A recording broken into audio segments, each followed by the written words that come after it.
परम विचित्र विमान बनाए गए।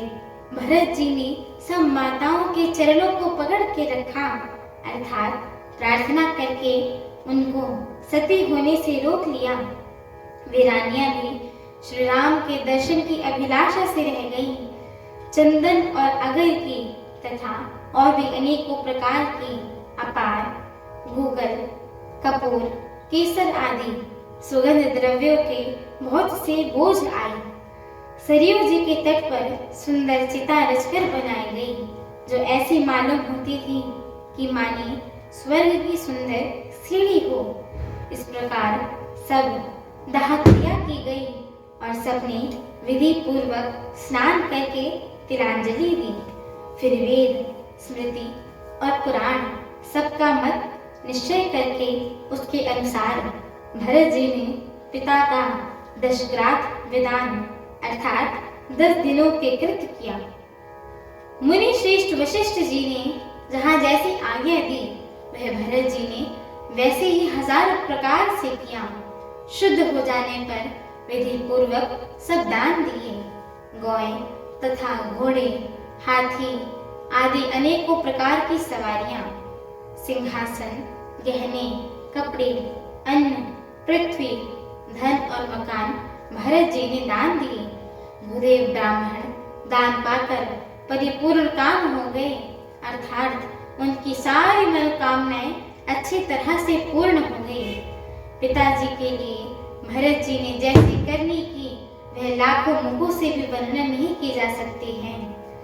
तब शुभ दिन शोध कर श्रेष्ठ मुनि वशिष्ठ जी आए और उन्होंने मंत्रियों तथा सब महाजनों को बुलवाया। सब लोग सभा में जाकर बैठ गए। तब मुनि ने भरत जी तथा शत्रुघ्न जी दोनों भाइयों को बुलावा भेजा।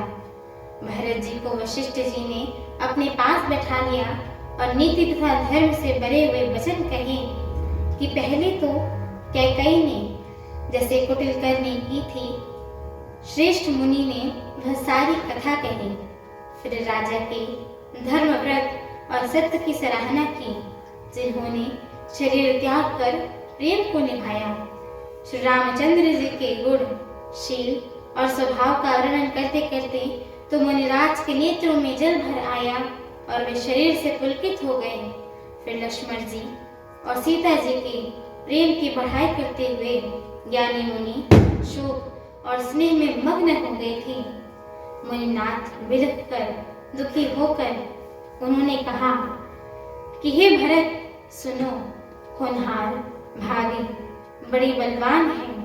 हानि लाभ, जीवन मरण और यश अपयश ये सब विधाता के हाथों में है। हमारे आगे की श्री राम कथा को सुनने के लिए हमारे चैनल को लाइक, शेयर, सब्सक्राइब एवं कमेंट अवश्य करिएगा।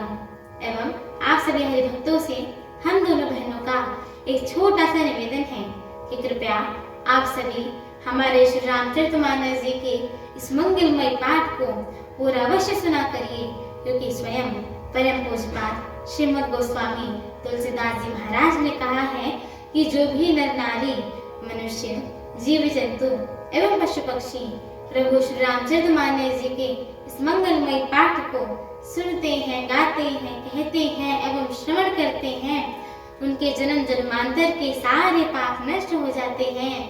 तो एक बार प्रेम से बोलिए, मर्यादा पुरुषोत्तम प्रभु श्री रामचंद्र की जय हो। जय जननी माता जानकी की जय हो।